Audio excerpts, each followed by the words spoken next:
primitiva, muitos anos atrás, eles diziam assim uns para os outros: Jesus Cristo ressuscitou. Sim, Ele ressuscitou. E essa semana eu estava conversando com uma prima minha, né, que está no Evangelho, e ela falou: eu queria alguma imagem, algum texto, porque a tradição, né, católica, ela vem muito o senso comum de um Jesus débil, de um Jesus fraco, de um Jesus crucificado, de um Jesus com o rosto sofredor, com chagas. E na Sexta-feira Santa, me parece que não só na sexta-feira, mas na semana, que é isso que se enfatiza, né? O Jesus sofredor, o Jesus servo. E ele passou por isso tudo, ele viveu isso tudo, mas a história não terminou ali na sexta. A história não terminou também na tumba. A história tem o seu prosseguimento, que é o domingo, que hoje ele ressuscitou. E ele venceu a morte, e ele venceu as dores, e ele venceu o sistema romano, e ele venceu todas as perspectivas, todos os planos que haviam sido levantados contra ele, para cumprir a promessa do Pai, para cumprir a promessa de que ele viria e retornaria, de que ele ressuscitaria. Mas também a história não termina aí. Quando as pessoas olham para a figura de Cristo, gostam sempre de olhar para a figura do Cristo servo, gostam sempre de olhar para a figura do Cristo que foi humilhado no tempo e no espaço, porque aquele que era eterno veio para um tempo onde as coisas não são eternas. Aquele que é Senhor de todas as coisas, superior a tudo, teve que se humilhar como eu, como você, para se colocar na condição humana. E é a imagem do Cristo que geralmente as pessoas têm. Mas o Senhor Jesus, ele não é apenas isso. O Senhor Jesus, a Bíblia fala daquele que vive, daquele que reina para todo sempre. A Bíblia diz que todo o poder lhe foi dado nos céus e na terra. E não apenas isso a Bíblia diz que ele um dia voltará para julgar os vivos e os mortos. A Bíblia fala do Cristo que é Senhor, a Bíblia fala do Cristo que vem julgar esse planeta. A Bíblia fala dele. E é um pouco sobre esse dia que nós queremos compartilhar nessa manhã. É um pouco sobre esse Senhor Jesus que nós queremos também meditar nessa manhã. Eu gostaria que você se colocasse de pé para que nós venhamos, antes de lermos a palavra do Senhor, orarmos por esse momento, por esse tempo, para que o Senhor traga luz, traga entendimento ao nosso coração, para que a gente venha compreender qual é a boa, perfeita e agradável vontade do Senhor para nós. Coloca a mão no teu coração e oremos assim: Senhor, muito obrigado por esse dia. Muito obrigado por esse dia, Senhor Deus, de esperança. Muito obrigado, Senhor Deus, por esse domingo lembrado como domingo de Páscoa, o dia da ressurreição do Senhor.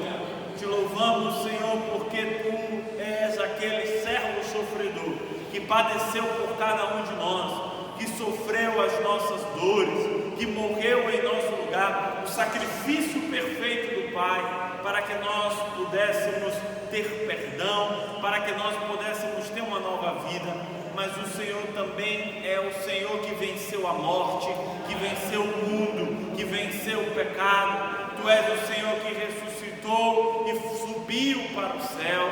Tu és o Senhor que está agora à destra do Pai. Sim, Jesus, nós cremos em Ti. Sim, nós cremos que Tu vives. Nós cremos que Tu reinas, Senhor.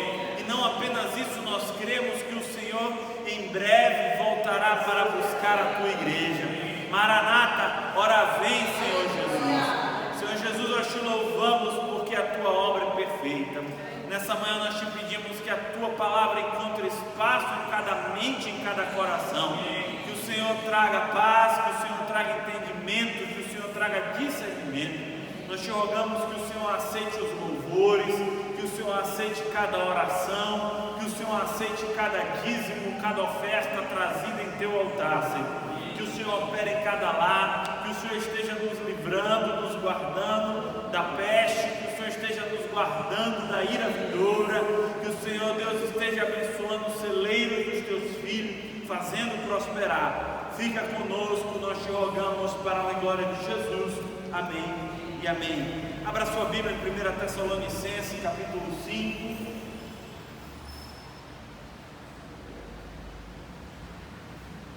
Vamos ler alguns versículos que diz assim, 1 Tessalonicenses 5, depois antes de Timóteo, antes de Tito, antes de Hebreu.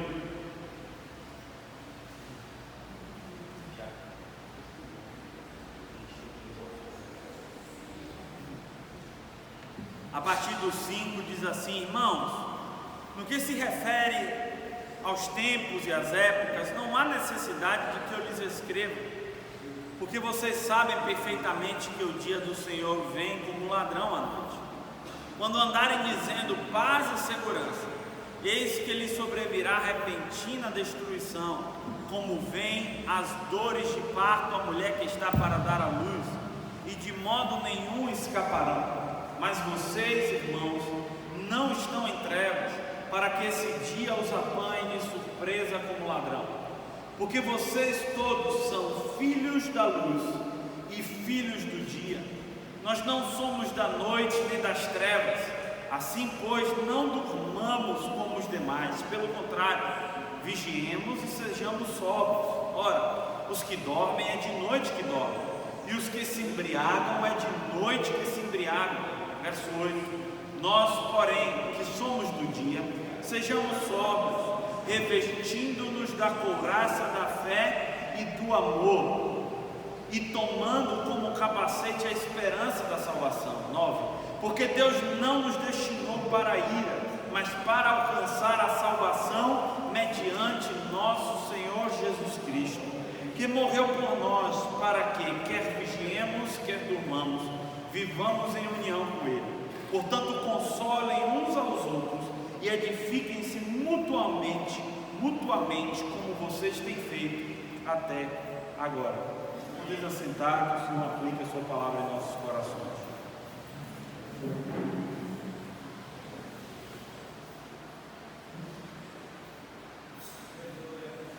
Essa carta, falar um pouco sobre ela antes de nós entrarmos no tema, porque se você pegar uma carta que eu escrevi para a irmã Leda e você não ler o contexto ou entender o contexto da carta e só ler o final da carta ou um pedaço da carta, você não vai entender o que eu estava querendo comunicar a ela, né? A carta é um tipo de linguagem que você precisa entender também o todo e não apenas um pedaço. Então, toda vez que você estiver lendo uma carta, uma epístola do Novo Testamento, você tem que entender um pouco mais sobre ela. Mas essa carta, ela foi escrita por Paulo no ano 49, no ano 51, né? Há mais ou menos 1900 e tantos anos atrás, e para os cristãos de Tessalônica. Tessalônica é uma cidade que ainda hoje existe na Grécia, é a segunda maior cidade grega, uma grande cidade, importante hoje, naquela época era também. A Tessalônica naquela época era a capital de uma província romana da Macedônia. Ela tinha uma população de mais ou menos 100 mil pessoas, é muita gente para aquela época. Hoje Tessalônica está em quase 2 milhões de pessoas. Tessalônica, ela estava localizada na Via Ignácia, era uma estrada que o Império Romano construiu. O Império Romano construía muitas estradas para que seus exércitos pudessem caminhar de maneira rápida e estar em qualquer lugar do Império. E essa via militar era uma via importante que, além dos exércitos passarem, estava ligando o Império de leste a oeste. Também passava muito comércio naquela estrada. A cidade também tinha as principais rotas de comércio do norte ao sul do Império, e tinha um porto natural onde os barcos ali se ancoravam, né? Não era necessário nenhuma ação humana, aquela água daquela parte do mar Mediterrâneo naturalmente já era um porto. Então era uma cidade estratégica militarmente, era uma cidade de muito comércio, um centro próspero de comércio, um centro próspero também de filosofia, de conhecimento, né? Essa era aquela cidade. E uma cidade que, do ponto de vista religioso, estava envolto na adoração aos deuses gregos, aos deuses romanos. Eles tinham muitos deuses, e além de ter muitos deuses, aquela cultura também adorava ao seu imperador. César era Deus, César era a figura do próprio Deus, então os romanos adoravam também a Deus. Você tinha isso naquela cidade. Você tinha também naquela cidade, além da adoração dos deuses gregos e romanos, além da adoração a César, você também tinha seitas egípcias dentro daquela cidade, e um grupo também importante de judeus, né? Um grupo importante de judeus. Então, na segunda viagem missionária de Paulo, ele, né, o apóstolo Paulo, Silas e Timóteo, eles chegam àquela cidade, chega a Tessalônica aquela primeira vez. Aquela foi a segunda cidade aonde o evangelho do Senhor Jesus, quando saiu de Jerusalém e chegou à Europa, foi a segunda cidade da Europa que o evangelho do Senhor Jesus chegou. A primeira foi lá em Filipos e depois chegou em Tessalônica. Entretanto, com a pregação do evangelho veio também a perseguição. É algo muito comum no contexto do Novo Testamento e em toda a história do cristianismo. Aonde o evangelho chega, muitas vezes vem também a perseguição, vem também, né, lutas e dificuldades para muitos que têm se achegado a Cristo, em diversos lugares, em diversas maneiras, de diversas formas. Talvez você na sua casa, na sua família, entre os seus amigos, quando o evangelho do Senhor Jesus chegou na sua vida, lhe causou também algum tipo, você sofreu algum tipo de perseguição, simplesmente porque você se tornou seguidor do Senhor Jesus. Isso é normal, isso é cumprimento da palavra de Jesus. Jesus, ele mostrou isso. Jesus, ele ensinou que assim como ele foi perseguido, também nós seríamos perseguidos. E Paulo e Silas começou a pregar e começou a gerar um esvaziamento da sinagoga, porque o principal grupo a ouvir essa mensagem eram os judeus, e eles se reuniam nas sinagogas, e as sinagogas começaram a esvaziar. O culto dentre aqueles judeus começou a diminuir. Então os judeus daquela cidade acusou um grupo de irmãos, especialmente Jason, que estava hospedando Paulo, que estava cuidando de Paulo, acusou de rebelião contra César. Só um pequeno detalhe: existe um título que César tinha que era Curios, o Kyrios, que era de Senhor, e os cristãos não chamavam César de Senhor. Os cristãos não chamavam o imperador de Senhor.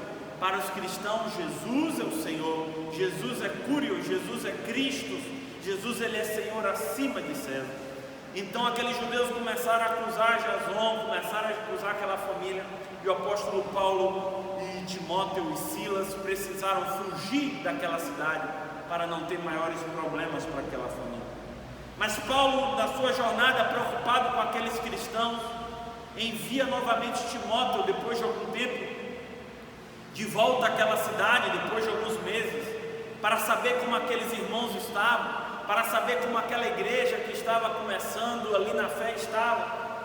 E Timóteo vai lá para animar e também para buscar entender como eles estavam vivendo, para levar um relatório para Paulo. E Paulo já estava em Corinto. Então lá naquela cidade em Corinto já, né, Paulo desenvolvendo a obra do Senhor, Timóteo volta de Tessalônica.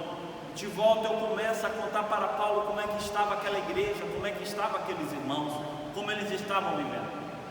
E o que estava passando ali naquela igreja de Tessalônica é que alguns membros da igreja tinham morrido.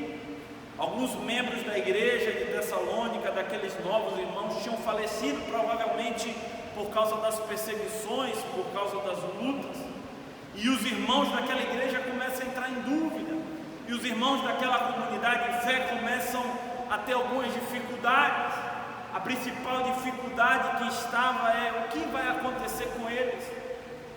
O que vai acontecer com esses irmãos que morreram? Aqueles missionários, aquelas pessoas chegaram aqui dizendo que Jesus veio, pregou sua mensagem, morreu, ressuscitou, foi ao céu e disse que voltaria. E nós aceitamos a Ele, nós entendemos essa mensagem, nós cremos nessa mensagem, e nós estávamos aqui aguardando a volta de Jesus. Nós estávamos aqui aguardando que Jesus retornaria. Em toda a igreja primitiva, mas não apenas na igreja primitiva, em toda a igreja fiel, você tem uma característica muito forte. O crente fiel, a igreja fiel, espera que o Senhor Jesus vai voltar qualquer dia, qualquer hora. E aqueles irmãos eram assim. Aqueles irmãos estavam aguardando Jesus para amanhã ou para hoje à noite. Aqueles irmãos estavam aguardando o Senhor Jesus em qualquer momento. E eles estavam nessa fé, eles estavam nessa convicção. E então alguns morrem devido à perseguição. Então alguns morrem devido a lutas. Então alguns morrem devido às situações que estavam acontecendo. E aqueles irmãos começam a ter dúvida: o que vai acontecer? Eles morreram e Jesus vai voltar, e agora? Eles começaram a ter esse tipo de dúvida. Eles começaram a ter esse tipo de dificuldade.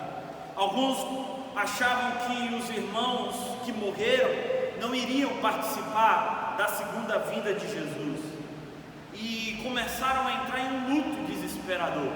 Lembre-se, a igreja está se formando, as cartas estão sendo escritas, ainda não tem um conhecimento como o nosso que nós temos hoje, ainda não tem um entendimento como nós temos hoje. Eles começaram a entrar num luto desesperador. Se Jesus vai voltar e os irmãos morreram, eles não verão a salvação, eles não vão herdar a vida eterna. Eles ainda não entendiam. E é por isso que nessa carta Paulo começa a falar sobre isso. Paulo começa a falar sobre a segunda vinda. Paulo começa a falar sobre o que acontece com aqueles que morrem no Senhor Jesus. Há uma grande dúvida também entre aqueles irmãos, porque era muito pregado sobre a vinda. Era o dia do Senhor, quando seria o dia do Senhor, quando o Senhor viria, quando o Senhor retornaria. Era uma dúvida recorrente desde o início e durante todo aquele momento que aquela igreja estava vivendo. Então Paulo, ele começa a escrever para essa igreja de Tessalônica, começa a escrever para esses irmãos. Não teve nada não. Começa a escrever para esses irmãos, sendo o alvo principal daquela carta proporcionar tanto encorajamento aos novos cristãos para se manterem fiel, ainda que em meio às provas, ainda que em meio às dificuldades, como também restaurar a esperança de salvação, restaurar a esperança que havia no Senhor Jesus, porque aquela igreja passava perseguições, aquela igreja estava experimentando mortes no meio dela. E esse tema, enquanto eu estava meditando, enquanto nós estávamos refletindo, é um tema que tem muito a ver conosco, porque em primeiro lugar ele vai dar ênfase às últimas coisas. Em primeiro lugar, ele vai dar ênfase àquilo que vai acontecer no final de tudo. E nesses dias nós temos visto muito isso. Nesses dias nós temos ouvido, nós temos visto a apreensão de muitas pessoas, de muitos irmãos, acerca do final, acerca do dia do Senhor, acerca do julgamento do Senhor. Nós temos visto algumas pessoas trazerem também ensinamentos errados, ensinamentos falhos em torno disso. E em toda a carta de Tessalônica, em toda a carta a essa igreja lá de Tessalônica, Paulo ele vai estar sempre reafirmando, Paulo sempre vai estar reforçando essa mensagem. Se você observar todo o final de capítulo, no final do capítulo 1, do capítulo 2, do capítulo 4, do capítulo 5, Paulo ele sempre fala que Jesus virá. Paulo sempre fala que a vinda é certa. Paulo sempre está falando que nós podemos aguardar. No final do capítulo 1 ele fala, no verso 10, que é para nós aguardarmos dos céus o Filho de Deus, a quem ele ressuscitou dentre os mortos, Jesus, que nos livra da ira vindoura, ou seja, do dia do Senhor. No verso 20 ele vai falar, 19 e 20, que a nossa esperança, a nossa alegria, que ele vai estar se gloriando, naquele dia, na presença do nosso Senhor, na sua vinda. Paulo fala que é aquela igreja a esperança e a alegria dele. No verso 3, no capítulo 3, ele vai falar para que está aumentando o amor daquela igreja, o amor dele como também da igreja, para ser fortalecido em santidade na presença de Deus e Pai, na vinda do nosso Senhor Jesus com todos os santos. O verso 4 ele vai estar falando da ressurreição dos mortos e vai falar sobre nós nos encontrarmos, no capítulo 4, no verso 17, nos encontrarmos nos ares com o Senhor Jesus, e nós precisamos nos consolar e nos sinto da mesma maneira. Então essa carta escatológica, essa carta de Paulo, falando das últimas coisas, ele vem falando, e quando chega ao ponto principal dela, está no capítulo 4, do 13 ao 18, e no capítulo 5, do 1 ao 11. No capítulo 4, no final do capítulo 4, no verso 13 ao 18, ele vai estar falando sobre o arrebatamento da igreja. Ele vai estar falando o que vai acontecer, de que forma a igreja será arrebatada para estar com o nosso Senhor e Salvador Jesus Cristo. Ele fala que primeiro aqueles que morreram no Senhor Jesus, eles serão levados aos céus, e depois aqueles que estiverem vivos. E quando chega no capítulo 5, do 1 ao 11, ele vai nos dar informações preciosas e seguras sobre o retorno do Senhor Jesus, especialmente sobre o dia do Senhor. E é um pouco sobre isso que eu quero meditar com os irmãos, é um pouco sobre isso que nós queremos ver, o dia do Senhor, Talvez até aqui já dê para compreender, o que é o dia do Senhor. Perguntei para uma pessoa e ela me falou, não, o dia do Senhor é domingo. Não, o dia do Senhor, nesse sentido, é todos os dias, e nós separamos o domingo para adorar o Senhor. Quando a Bíblia fala do dia do Senhor, a Bíblia está se referindo a um tempo específico. É um termo que você vai encontrar no Antigo e no Novo Testamento. É um termo que você vai encontrar em toda a teologia bíblica. É um termo específico no hebraico, Yom, Yeshua, Yom, Yahvé, algo mais ou menos assim. O dia do Senhor. E o dia do Senhor, ele é uma expressão que a gente vai encontrar muito nos livros proféticos. Você encontra em Isaías, você encontra em Joel, você encontra em Obadias, você encontra em Malaquias, você encontra em Ezequiel, você encontra em Amós. Ele está sempre falando sobre o dia do Senhor. Ele está sempre, aqueles profetas, repetindo o dia do Senhor. No Novo Testamento também nós vemos os apóstolos, nós vemos os escritores do Novo Testamento falando sobre o dia do Senhor. É uma expressão muito comum. Essa expressão ela se refere a um período de tempo. Essa expressão ela designa um tempo que Deus vai intervir na terra, que Deus vai intervir especialmente na humanidade com seu juízo, que Deus vem para julgar. É um tempo onde Deus virá para estar julgando os vivos e os mortos. A Bíblia no Antigo Testamento vai estar falando que através desses profetas, que Yahvé vai intervir para punir os desobedientes, vai estar trazendo um juízo no sentido de punição sobre aqueles que andam em pecado, mas ao mesmo tempo uma salvação para aqueles que são fiéis. É interessante porque o Antigo Testamento, se você quiser abrir em Malaquias 4, os últimos versículos do Antigo Testamento falam sobre esse dia. As últimas palavras do último profeta do Antigo Testamento fala exatamente sobre o dia do Senhor. No capítulo 4, no verso 5, ele vai dizer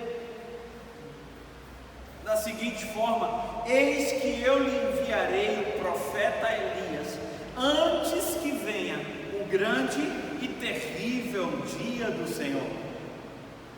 grande e terrível dia do Senhor. Malaquias ele sinaliza esse dia.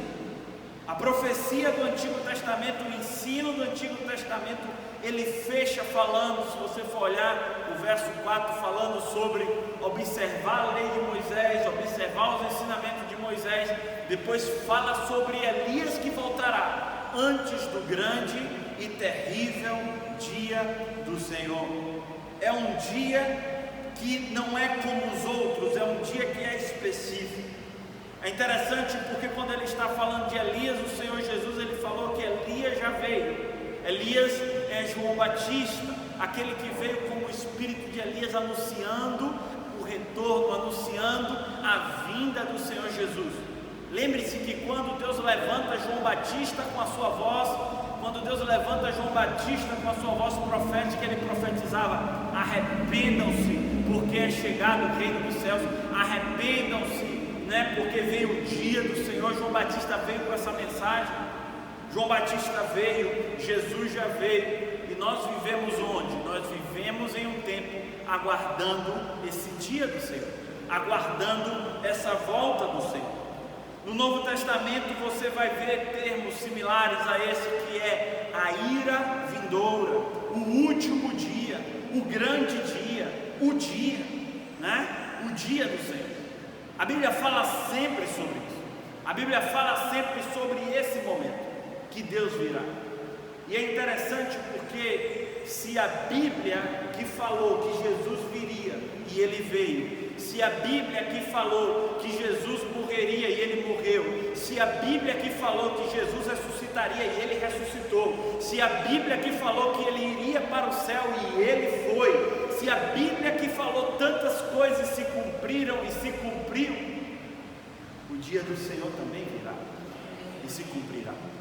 E nós precisamos entender, e nós precisamos falar não apenas uma mensagem que é amor, que é paz, que é salvação, mas que a ira vindoura chegará. Jesus e os discípulos, João Batista ali, debatendo com aqueles fariseus, falou: raça de víboras, quem vos livrará da ira vindoura? Quem vai te livrar daquele grande dia? É um dia de julgamento sobre a terra, é um dia de julgamento de Deus, especialmente sobre a humanidade. É um julgamento para a condenação, pois só vai ter salvação para aqueles que aceitarem a graça do Senhor. É um dia que o Senhor virá que não haverá perdão. É um dia que o Senhor virá que não vai haver mais momento de arrependimento. É um dia onde todas as coisas se concretizarão. É um dia onde a oportunidade de graça, de misericórdia de Deus vai passar. Nesse dia não vai ter graça, nesse dia não vai ter misericórdia. Nesse dia é o dia que Deus vai acertar a conta com cada um de nós. E aqueles que estiverem em Cristo, terão um destino, e os demais terão outro tipo de destino. Jesus falou, a Bíblia está sempre mostrando isso, em todo tempo, em todo momento. E é interessante que uma primeira pergunta que aqueles irmãos fizeram, também é uma pergunta dos nossos dias: quando? Quando será isso, Senhor? Ou alguns gostam de fazer piadas: mas isso nunca aconteceu, mas isso nunca veio. A sua avó falava isso, seu bisavô falava isso, e esse Deus nunca volta, e Jesus nunca retorna. Essa pergunta é uma pergunta, na verdade, uma das últimas perguntas que os discípulos fizeram a Jesus. Quando Jesus ressuscita, em um domingo como esse, talvez, depois que ele ressuscita, não termina ali. Depois que ele ressuscita, ele manda reunir todos os discípulos para ele passar as últimas instruções. E lá em Atos capítulo 1, no verso 6, os discípulos ali reunidos perguntam a Jesus: será este o tempo em que o Senhor irá restaurar o reino de Israel? Senhor, será esse o tempo, Senhor? É esse o momento que o Senhor vai restaurar Israel? Que aí nós já estamos falando das últimas coisas. No dia do Senhor, a Bíblia fala também que Israel será restaurada. É como se os discípulos estivessem perguntando aqui em Atos 1:6: Senhor, é agora o dia do Senhor? Senhor, é agora, o Senhor morreu, o Senhor ressuscitou, é agora esse o momento, Senhor? Jesus responde: não cabe a vocês conhecer o tempo ou épocas que o Pai fixou pela sua própria autoridade. Não cabe a você conhecer isso. Jesus ele pergunta, os discípulos perguntam, e a resposta de Jesus é muito clara: isso não compete a vocês, isso não compete a nenhum de nós, saber esse dia, saber esse horário, que o Pai fixou, que o Pai determinou. É interessante porque se você for olhar em Mateus e Marcos 13:32, Jesus ele já havia dito isso, que somente o Pai sabe o dia e a hora que o Filho virá. Quando será isso? Não sei, é na data que o Pai fixou, é na data que somente o Pai sabe, nem o Filho, nem o Espírito sabe, né? A palavra de Deus ensina isso lá em Marcos 13:32. É um momento que o Pai, segundo a sua autoridade final, ele fixa, ele determina. É um forte sinal. E quando nós estamos aqui, nós já falamos sobre o sermão profético, lá em Mateus 24, Jesus fala de sinais, Jesus fala do início das dores, Jesus fala de muitas coisas. E aqui em Tessalonicenses ele deixa também um sinal muito forte, no verso 2, quando ele vai falar, né? No verso 3, quando andarem dizendo paz e segurança, eis que lhes sobrevirá repentina destruição.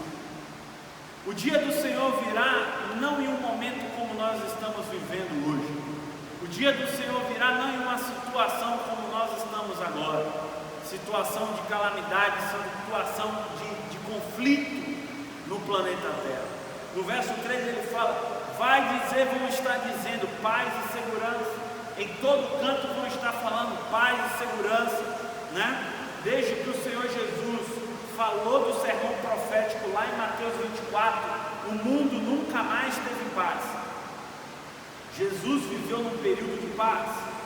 Jesus viveu num período aonde estava ocorrendo a Pax Romana.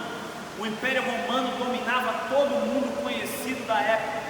O Império Romano dominava tudo que se conhecia. Por conta do Império Romano, ele tinha estabelecido a paz. Os reinos não brigavam mais, porque apenas um império dominava tudo. Jesus vivia naquele período. E Jesus ele falou, olha, vai ter guerras e rumores de guerra. Depois que Jesus morre, o Império Romano vai se fragilizando, e de lá para cá o mundo nunca parou de ter guerra. Nunca parou. O mundo nunca mais teve um dia de paz. Se você for olhar ao longo da história, talvez não aqui, mas em vários outros lugares. Então o dia do Senhor será um dia que as pessoas vão estar dizendo paz e segurança, nós estamos em paz, nós estamos em segurança. Uma outra característica daquele dia é que quando estiverem dizendo isso, ocorrerá repentina destruição, muito rápido. Em 2 Tessalonicenses, capítulo 2, do verso 1 ao 3, Paulo também dá uma característica para nós, o que vai anteceder o dia da ira do Cordeiro, o dia em que o Senhor Jesus virá para julgar, o dia em que o Senhor Jesus se manifestará para trazer juízo sobre a terra. Do verso 1 ao 3, Paulo fala, irmãos, no que diz respeito à vinda de nosso Senhor Jesus Cristo e a nossa reunião com Ele, pedimos que vocês não se deixem demover facilmente do seu modo de pensar, nem fiquem perturbados, quer por espírito, quer por palavra, quer por carta, como se procedesse de nós, dando a entender que o dia do Senhor, né, o mesmo termo, já chegou. Paulo fala isso porque estava tendo muita conversa dizendo que o dia do Senhor já chegou, que Jesus já estava voltando. Ninguém de modo nenhum os engane, porque isto não acontecerá, o dia do Senhor, né, a vinda do Senhor Jesus, sem que primeiro venha a apostasia e seja revelado o homem da iniquidade, o filho da perdição. Uma característica forte antes da segunda vinda do nosso Senhor Jesus é que muitos cristãos e muitos que seguem ao Senhor Jesus apostatarão. Muitos abandonarão a fé. Apostasia não é simplesmente estar frio. Apostasia não é simplesmente não estar indo na igreja. Apostasia é aquela pessoa que nega tudo o que viveu, é aquela pessoa que não reconhece mais Jesus como seu Senhor e Rei, é aquela pessoa que não reconhece mais o Espírito Santo, é uma pessoa que nega tudo que antes confessava. Paulo fala que virá apostasia, muitos se apostatarão da fé, muitos desviarão da fé, e então se manifestará o homem da iniquidade, o filho da perdição. A Bíblia fala sobre ele que é o anticristo, que ele vai se manifestar. Tudo isso antes do dia do Senhor nosso Deus, antes do dia da segunda vinda do nosso Deus. Nós estamos vivendo dias de apostasia? Não sei, talvez não. O anticristo já se manifestou? Talvez não. Mas tudo isso são sinais para aquele grande dia que nós precisamos vigiar, que nós precisamos observar. Como é que vai ocorrer esse dia? A Bíblia fala, e Paulo nos ensina, que será de maneira tão rápida e tão surpreendente como um assalto de ladrão à noite. Esse dia virá como um assaltante que vem à noite que ninguém espera, ou seja, algo imprevisível, algo indesejável. Jesus, no seu sermão profético, em Mateus 24 e 25, no verso 25, no capítulo 25, ele fala da parábola das 10 virgens e diz que à meia-noite ouviu-se: eis o noivo. Jesus fala de algo que talvez estivesse demorando e repentinamente aparece o noivo. Aquelas virgens prudentes elevadas, as demais deixaram. É algo repentino como um ladrão, ou seja, algo imprevisível. Ainda no verso 3, o apóstolo Paulo vai estar falando que aquele dia vai ser um dia de dores, como uma mulher que está para dar à luz. Um dia que de forma imprevisível começa as dores, né? Como as dores de dar à luz. E ele continua dizendo no verso 3, que de maneira nenhuma, que de modo nenhum, ninguém escapará daquele dia. Ninguém vai escapar. Amós, no Antigo Testamento, o primeiro a falar sobre o dia do Senhor, no capítulo 5 de Amós, Amós usa uma metáfora para explicar como será esse dia.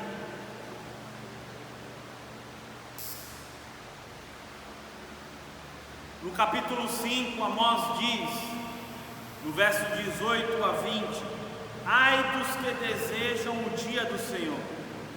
Para que vocês desejam o dia do Senhor? Né? Por que vocês estão querendo o dia do Senhor? Será um dia de trevas e não de luz. Será como se um homem fugisse de um leão, e fugindo de um leão, e encontrasse um urso no caminho.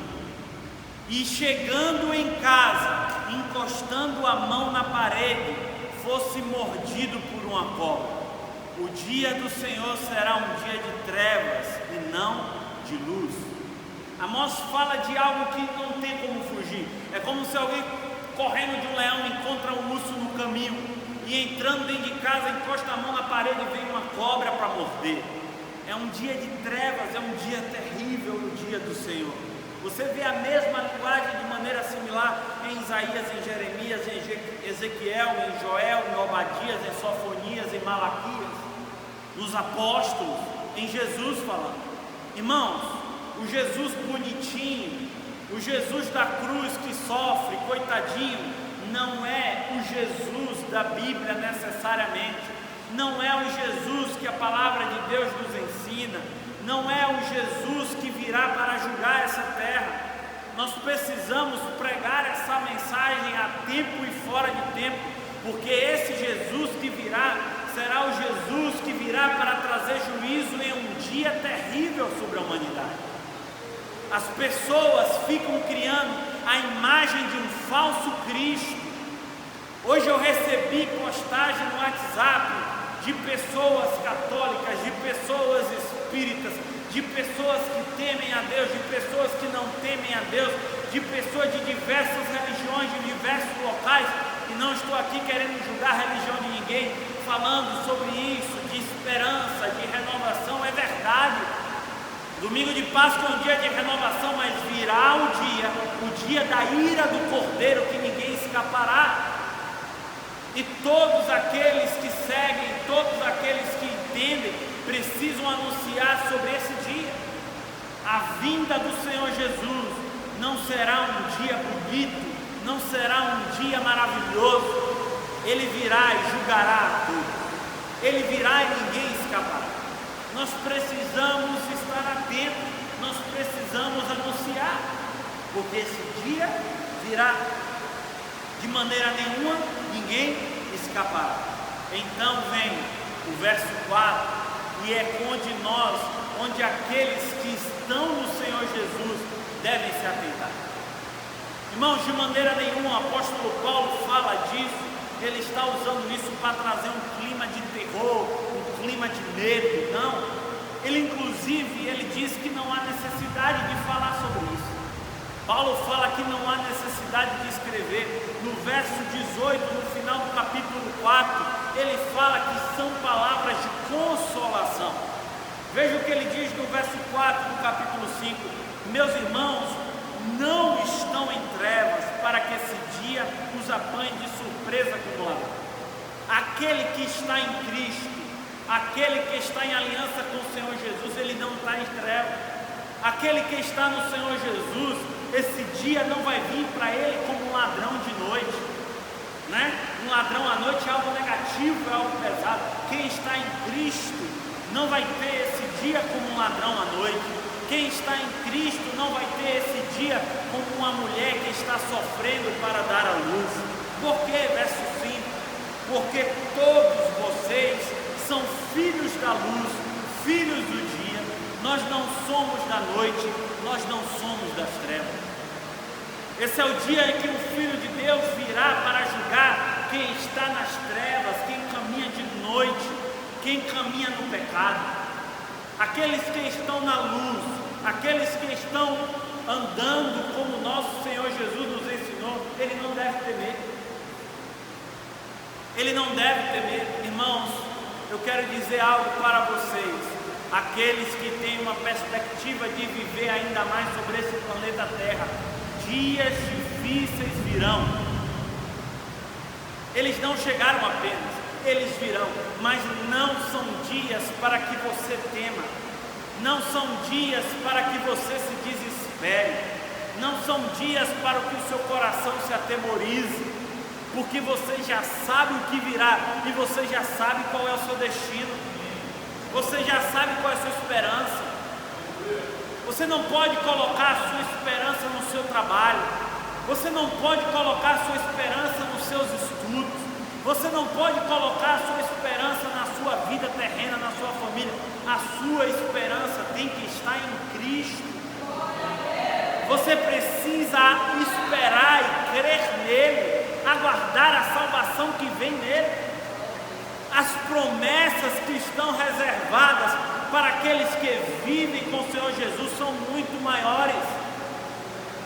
Se você hoje tem uma boa vida, uma vida razoável aqui na terra e gosta desse planeta, muito maior e muito melhor é viver eternamente na presença do nosso Deus. É muito melhor, é muito maior do que esses prazeres pequenos e limitados que temos aqui. Irmãos, nós precisamos entender, nós precisamos anunciar. É por isso que ele vem falar para nós, é por isso que ele vem nos ensinar que a melhor maneira de vigiar, a melhor maneira de estarmos atentos é mantermos a nossa principal característica cristã, que é sermos luz, pois nós somos filhos da luz, nós somos filhos de Deus. Você precisa ser luz. Luz no seu trabalho, luz na sua casa, luz na vizinhança, luz aonde você vai. Esses dias que o planeta Terra tem vivido, é dias que o Senhor tem permitido para que as pessoas temam a Deus, para que as pessoas se acheguem a Deus, para que as pessoas olhem para Ele. E eles vão procurar isso em você, eles vão procurar isso no que você está falando, no que você está dizendo. Se você não for luz, se você não for sal, queridos, não vai vir de outro lugar. Assim, pois, não durmamos como os demais, pelo contrário, vigiemos e sejamos sóbrios. Esse momento é um momento de sobriedade. Quantos e quantos cristãos estão embriagados pelo dinheiro, estão embriagados pelo trabalho, estão embriagados pelos prazeres dessa vida?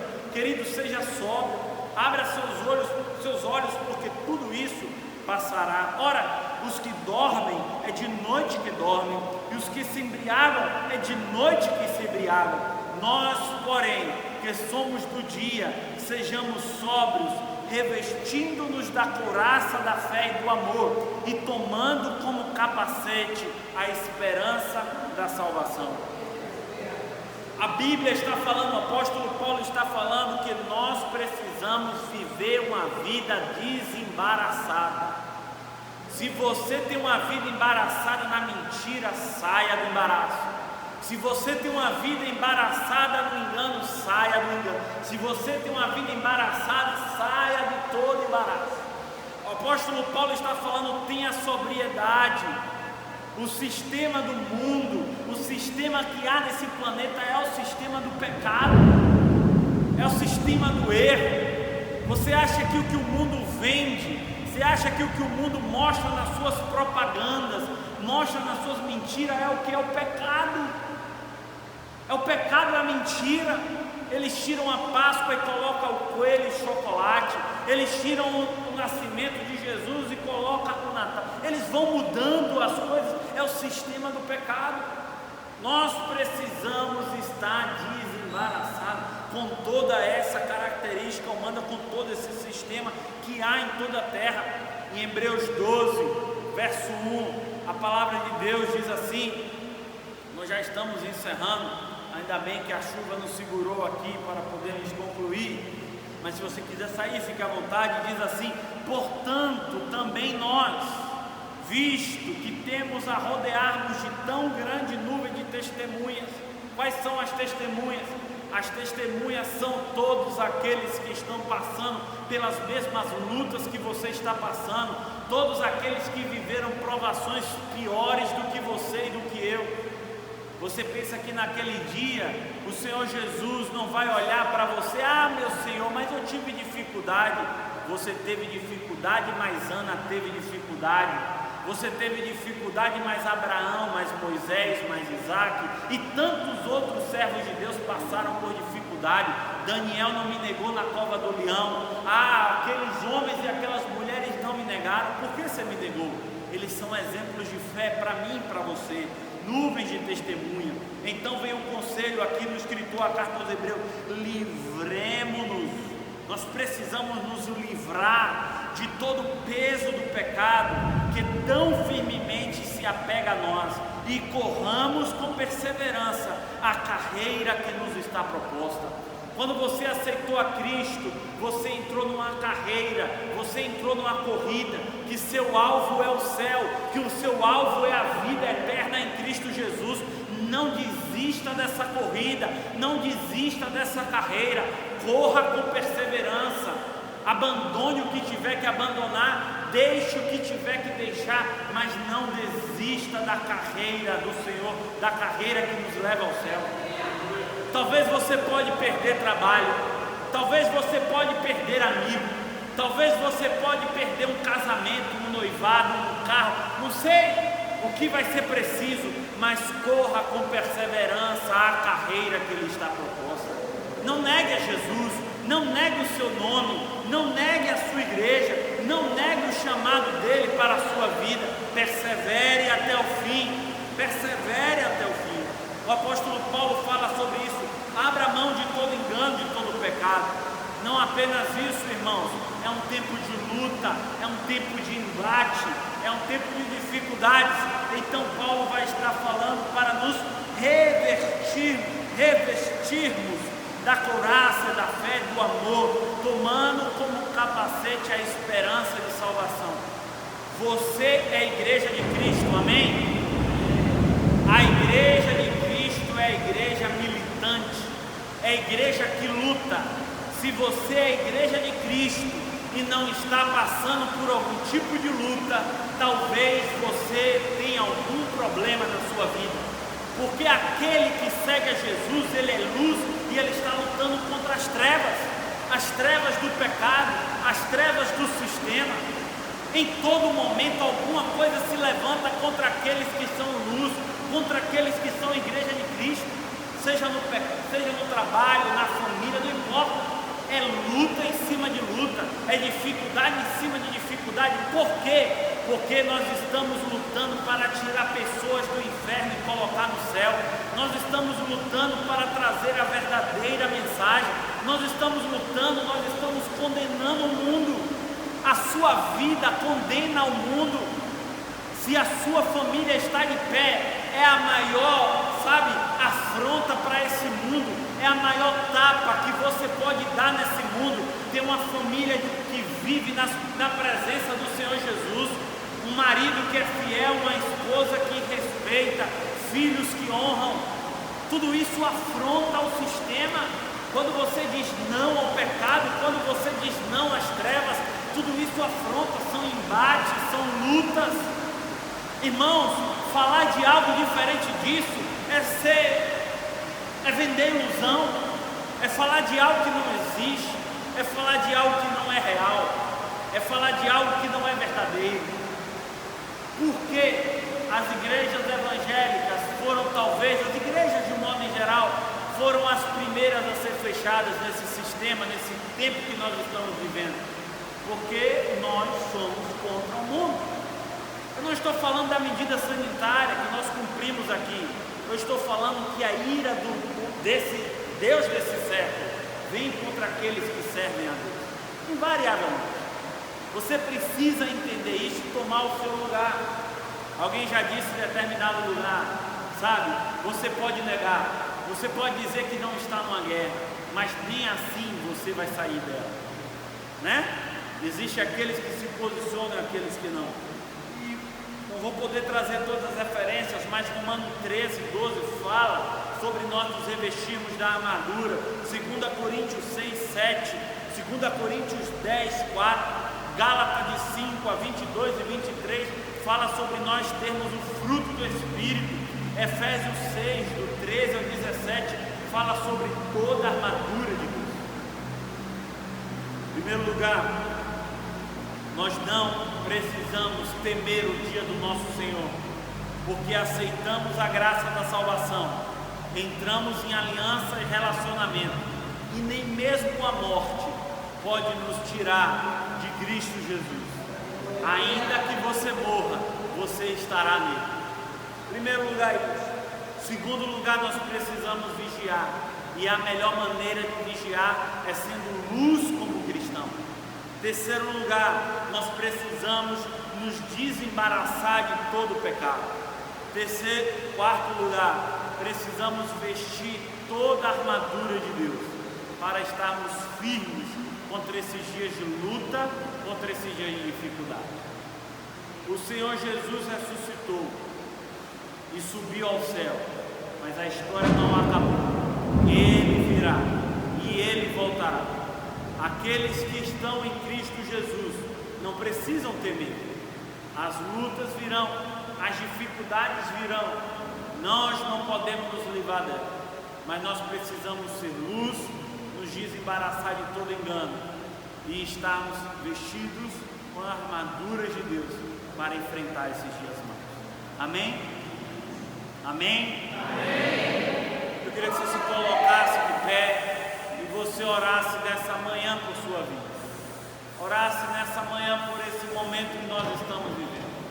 Deus te chamou para fazer um soldado de Cristo Jesus.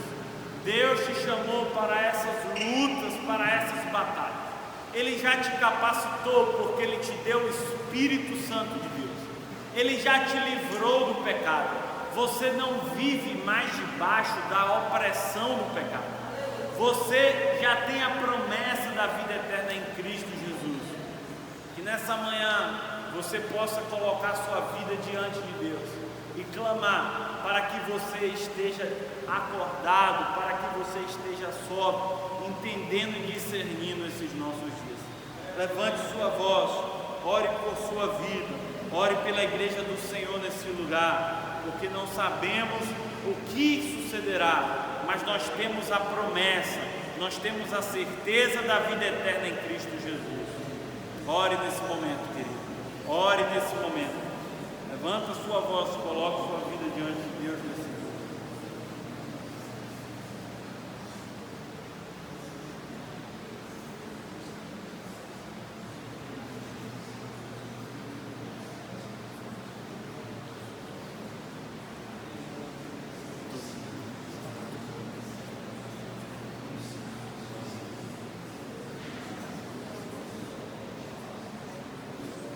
Santo Deus, Santo Pai, muito obrigado, Senhor, por esse dia. Muito obrigado, Senhor Deus, pela Tua santa palavra. Senhor, nós sabemos que o Senhor virá. Nós sabemos que o Senhor não tardará.